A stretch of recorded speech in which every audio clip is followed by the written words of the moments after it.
आखिर पीएम मोदी मणिपुर मुद्दे पर बोले। अविश्वास प्रस्ताव के बाद ही सही, लोकसभा में आने और बोलने का अवसर मिल ही गया। पूरे सत्र से उनके होठ सिले हुए थे, लेकिन आज आखिर वह सीवन उधड़ी और मुंह खोल दिया।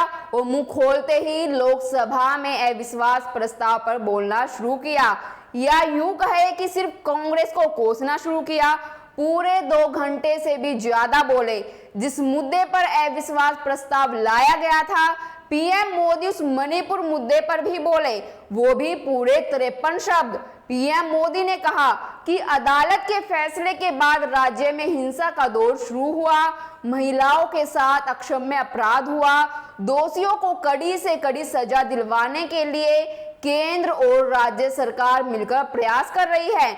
मैं देश के नागरिकों को आश्वस्त करना चाहता हूं, निकट भविष्य में शांति का सूरज जरूर उगेगा। ये कहना था पीएम मोदी का। आगे बढ़ने से पहले इस वीडियो को लाइक करें, शेयर करें, और अगर पहली बार जनता की आवाज न्यूज चैनल को देख रहे हैं तो चैनल को सब्सक्राइब भी करें और घंटी जरूर बजाएं, चैनल की भी और सरकार की भी। आज की नेशनल मीडिया के मुकाबले में जनता का साथ दीजिए और उसकी ताकत बनिए, जनता की आवाज बनिए, और हो सके तो इसके लिए चैनल को ज्वाइन भी करें।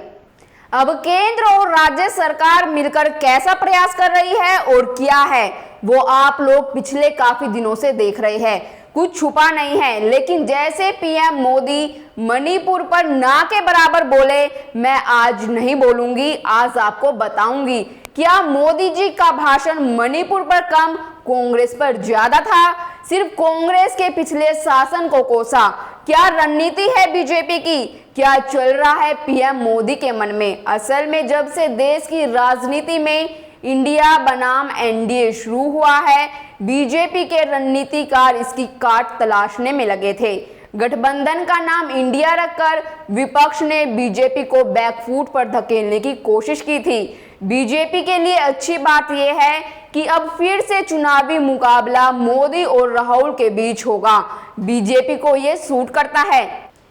चुनावों के राहुल वर्सेस मोदी होने से बीजेपी में बल्ले बल्ले है। पार्टी सोचती है कि देश हर हाल में राहुल गांधी के मुकाबले नरेंद्र मोदी को पसंद करेगा। एक बात और तय है कि जैसे जैसे राहुल मजबूत होंगे, विपक्ष की एकता कमजोर होगी। विपक्ष में प्राइम मिनिस्टर कैंडिडेट के लिए कई दावेदार हैं। ममता बनर्जी, अरविंद केजरीवाल और नीतीश कुमार की महत्वाकांक्षा किसी से छिपी नहीं है। राहुल की मजबूती इंडिया की कमजोरी का आधार बनती जाएगी। इसलिए बीजेपी की हमेशा से कोशिश रही है कि मुकाबले में कांग्रेस ही रहे। राहुल हमेशा से बीजेपी के लिए आसान टारगेट रहे हैं। बीजेपी उनकी छोटी छोटी गलतियों को बड़ा बनाने में माहिर है। राहुल फिर वही गलतियां करेंगे और अविश्वास प्रस्ताव पर बहस के पहले दिन यह साफ हो गया कि बीजेपी के निशाने पर राहुल गांधी और उनका परिवार ही रहेगा। बीजेपी पूरी प्लानिंग से चलती दिखती है, क्योंकि उसके निशाने पर इंडिया गठबंधन की बजाय अब राहुल गांधी और उनके बहाने गांधी परिवार है। बीजेपी के दुबे ने न केवल राहुल को टारगेट पर लिया, बल्कि उनकी मां सोनिया और उनके जीजा रॉबर्ट वाड्रा तक को लपेटा। बीजेपी भी समझती है कि गांधी परिवार के बारे में देश की पब्लिक जितना गौर से सुनती है, उतना किसी और के बारे में नहीं। और बीजेपी के उसी निशिकांत दुबे ने तो इंडिया के सारे गठबंधन दलों के एक एक करके बीजेपी का मित्र बताया और याद दिलाया कि हम तो हमेशा आपके साथ खड़े रहे हैं, जबकि कांग्रेस ने आपके साथ अत्याचार किया और आप आज उनका साथ दे रहे हैं। वैसे सच तो ये भी है कि जब जब बीजेपी ने किसी राज्य में क्षेत्रीय दल को हराने के लिए अपनी एड़ी चोटी एक की है, बीजेपी ने मुंह की खाई है।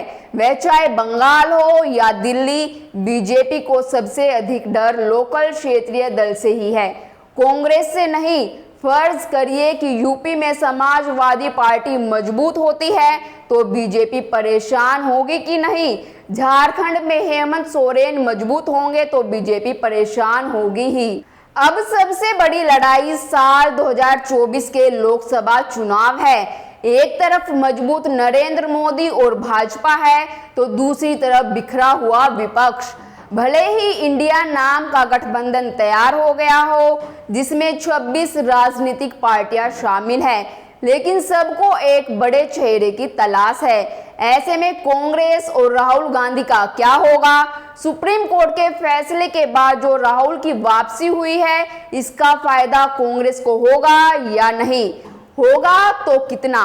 क्या 2024 में राहुल गांधी पीएम पद के उम्मीदवार हो सकते हैं? यही सवाल सबसे बड़ा है। राहुल गांधी कैसे और इतना क्यों बदल गए?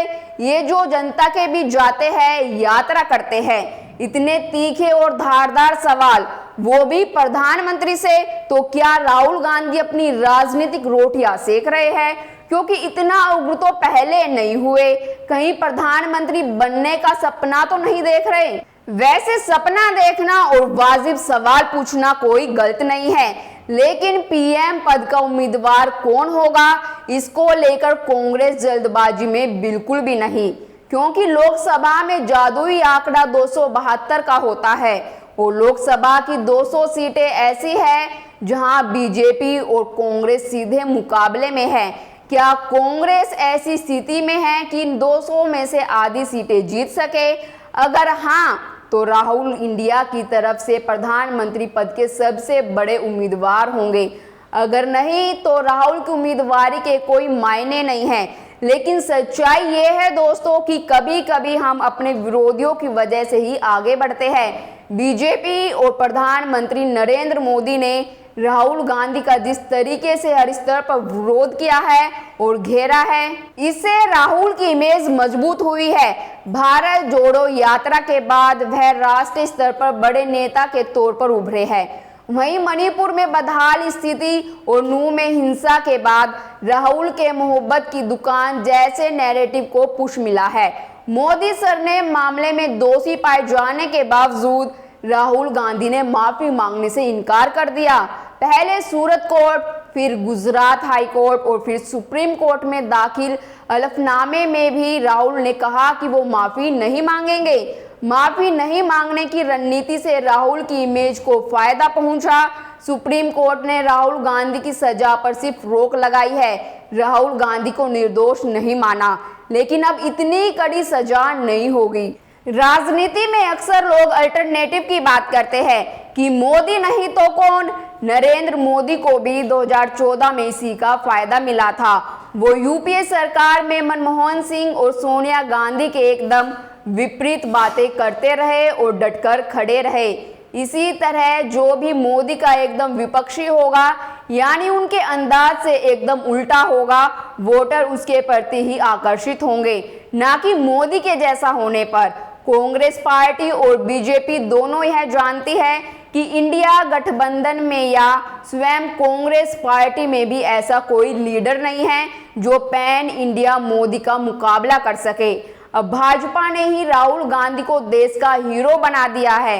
पहले उनको पप्पू पप्पू कहकर मजाक उड़ाने वाली भाजपा उन्हें हल्के में नहीं ले सकती। भाजपा पहले कहती थी कि कांग्रेस का नेतृत्व राहुल करेंगे तो फिर जीवन भर भारतीय जनता पार्टी ही जीतेगी। राहुल गांधी ने भाजपा के प्रश्नों का उत्तर अपनी भारत जोड़ो यात्रा से दे दिया। भारत जोड़ो यात्रा से कहीं ना कहीं ये संदेश गया कि राहुल मेहनत करते हैं और गंभीर राजनीति करना चाहते हैं। जिस व्यक्ति को बीजेपी पार्टी ने पप्पू साबित करने में कोई कसर नहीं छोड़ी, उसी पार्टी ने पप्पू को हीरो बना दिया। ये कैसा खेल है? क्या बीजेपी फिर से फेल हो गई? बड़ी मुश्किल से कांग्रेस नेता राहुल गांधी को संसद से बाहर निकाला था कि ना रहेगी बांस और ना बजेगी बांसुरी। असल में ऐसा कुछ नहीं है। विपक्ष के एक होकर चुनाव लड़ने की स्थिति में भाजपा को नुकसान उठाने का खतरा तो है ही, साथ ही राहुल को कम आंकने की गलती का खामियाजा भाजपा को उठाना भी पड़ सकता है, क्योंकि इसी साल 4 राज्यों में चुनाव है और इसकी जीत हार का प्रभाव लोकसभा के आम चुनाव पर पड़ने से इनकार नहीं किया जा सकता है। इतना जरूर तय है कि बीजेपी अविश्वास प्रस्ताव जरूर जीत गई, लेकिन विपक्ष की भी जीत हुई। पीएम मोदी को संसद में बोलने पर मजबूर कर पाया। और हाँ, इस पूरे घटनाक्रम से सत्तारूढ़ भाजपा जरूर कुछ हद तक दबाव महसूस कर रही है। इस दबाव के कई कारण हैं। पहला और सबसे बड़ा कारण है मणिपुर। 3 महीने से मणिपुर जल रहा है और कार्रवाई खासकर राजनीतिक कार्रवाई के नाम पर वहां कुछ नहीं किया गया। हर कोई जानता है कि अगर मणिपुर में दूसरे किसी दल की सरकार होती तो 4-6 दिन में ही वहां राष्ट्रपति शासन लग चुका होता। यहाँ तो निवस्त्र महिलाओं का वीडियो वायरल होने पर भी राज्य सरकार के कानों में जू नहीं रेंगी, जबकि इस घटना की रिपोर्ट वहां के थाने में 2.5 महीने पहले लिखी जा चुकी थी। खैर, दबाव का दूसरा कारण है इंडिया। जी हाँ, ये मेरा इंडिया, ये तेरा इंडिया, आखिर ये किसका इंडिया? 26 विपक्षी दलों ने अपने गठबंधन का नाम Indian national development inclusive alliance यानी इंडिया क्या रखा। बाकी राजनीतिक दलों को दिक्कत हो गई। एक व्यक्ति हाईकोर्ट चला गया, याचिका में कहा कुछ राजनीतिक दलों ने मिलकर अपना नाम इंडिया रख लिया है, यह इंडिया का अपमान है। इंडिया राष्ट्रीय प्रतीक यानी एम्बलम का हिस्सा है, ऐसे में इसका राजनीतिक इस्तेमाल कैसे हो सकता है? कोर्ट ने याचिका को सुनवाई योग्य मानते हुए इन 26 राजनीतिक दलों से कारण पूछा है, लेकिन एम्बलम एक्ट में राजनीतिक उपयोग या इस तरह के किसी शब्द का प्रयोग ही नहीं है। एक्ट के अनुसार कोई भी व्यक्ति या संस्था देश के नाम और उसके कुछ मान्य प्रतीकों का व्यावसायिक उपयोग बिना केंद्र की अनुमति से नहीं कर सकता। अब यह कहीं भी स्पष्ट नहीं है कि राजनीतिक दलों द्वारा किए गए या किए जाने वाले काम व्यावसायिक है या नहीं, जबकि सभी पार्टियां तो खुद को सेवाभावी ही बताती है। वे सभी पार्टियां अब तक लोगों और देश की सेवा का दावा ही करती रही। अगर इन सब दलों पर व्यापार या व्यवसाय का तमगा लग गया तो जिस सेवा के नाम पर वे वोट मांगते फिरते हैं उसका क्या होगा? असल में बाकी दलों की दिक्कत यह है कि वे इंडिया नामक संगठन पर कोई आरोप कैसे लगाएंगे, क्योंकि इंडिया तो देश का नाम है। मामला उल्टा पड़ सकता है और यही सोचकर विपक्ष ने भी इंडिया नाम रखा होगा। वे भी चाहते होंगे कि उनके विरोधी दल इस चक्रव्यूह में फंसकर रह जाए। सत्ता पक्ष बीजेपी पर दबाव का तीसरा कारण है राहुल गांधी के खिलाफ केस। 5 महीने मोदी सरनेम विवाद में संसद सदस्यता चली जाने को राहुल गांधी और कांग्रेस ने जनता के बीच ठीक तरह से भुनाया है। संसद सदस्यता खत्म होने से उन्हें शहीद की तरह पेश किया गया, लेकिन इस सारे मामले में अच्छी बात यह है कि अब राहुल गांधी और कांग्रेस के नेता ये नहीं कह पाएंगे कि मोदी सुप्रीम कोर्ट को भी कंट्रोल करते हैं। वैसे दोस्तों, आज के दौर में बोलना जितना जरूरी होता जा रहा है उससे कहीं अधिक जरूरी यह हो गया है कि कहां बोलना है और कितना बोलना है। दरअसल इस दौर में बोलना और ना बोलना विक्रम बेताल की कहानी सा हो गया है। यह कहानी कहां खत्म होगी पता नहीं। वैसे आज की राजनीति पर आपकी क्या राय है, हमें कमेंट कर जरूर बताएं और बाकी खबरों के लिए देखते रहिए जनता की आवाज़।